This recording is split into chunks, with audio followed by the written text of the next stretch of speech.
আসসালামু আলাইকুম। দাদাবাড়ি এগ্রো থেকে আমি ইঞ্জিনিয়ার সোহেল তানভীর বলতেছি। আসলে আমার ৩টা কবুতর আছে। সেই ৩টা কবুতরের মধ্যে একটা আমি মাদি বুঝতেছি, কিন্তু বাকি ২টা আমি কনফিউশন যে এটা হলো রেসার কবুতর। এখন আমি আর কি একটা টেস্ট করব।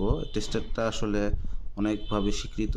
তো এই টেস্টটা দিয়ে আপনাদেরকে দেখাবো আসলেই কি আমার টেস্টটা সঠিক কিনা এটা আপনারা একটু জানাবেন, এবং আশা করি আমি এই টেস্টের মাধ্যমে বুঝতে পারবো।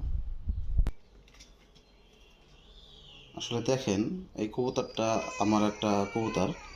এখন এইটা নেওয়ার পরে আমি এই যে এইটা হলো একটা সুই, সেই সুইটা নিছি, এবং এই সুইটা আমি এই কবুতরের মাথার এখানে নিলে দেখেন, যদি এটা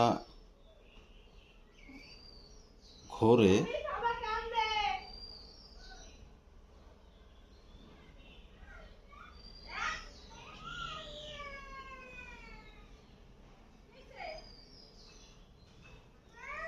আসলে দেখেন এটা সার্কেল ঘড়ির কাঁটার মতো ঘুরতেছে। তার মানে ডান পাশে যদি ঘোরে ঘড়ির কাঁটার মতো, আমি কিন্তু নড়াইতেছি না, এটা কিন্তু একাই। আপনি আমার হাতের দিকে একটু আমি কিন্তু নাড়াইতেছি না, আমি কিন্তু সঠিকভাবে ধরে রাখছি, কিন্তু এটা কিন্তু একটা ঘড়ির কাঁটার মতো ঘুরতেছে ডান দিকে। তার মানে এটা পুরুষ কবুতর, আমরা যেটা বুঝলাম।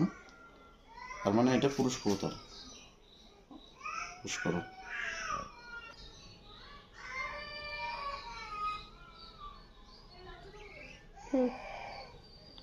দেখেন, এই যে আর একটা কবুতর নিছি, এটা কিন্তু দেখেন, এটা কিন্তু আর ঘড়ির কাঁটার মতো ঘুরতেছে না, এটা সোজাসুজি নড়তেছে, কিন্তু ঘড়ির কাঁটার মতো ডান দিকে কিন্তু ঘুরতেছে না।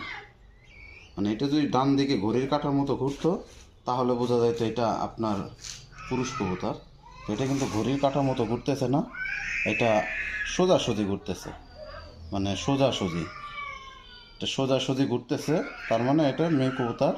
এটা আমরা হইলাম, কারণ এটা আমি বলতেছি কেন, এটা হলো গিয়ে একটা কবুতর এমন একটা প্রাণী যার মধ্যে থেকে দুইটা এনার্জি বের হয়, একটা হলো নেগেটিভ, একটা পজিটিভ।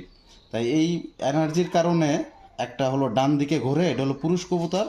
আর যেটা সোজাসুজি ঘোরে সেটা হলো কি আপনার, এই দেখেন সোজাসুজি, এটা কিন্তু ডান দিকে ঘুরতেছে না, আমি কিন্তু নাড়াইতেছি না, এটা হলো মেয়ে কবুতর, এটা মেয়ে কবুতর।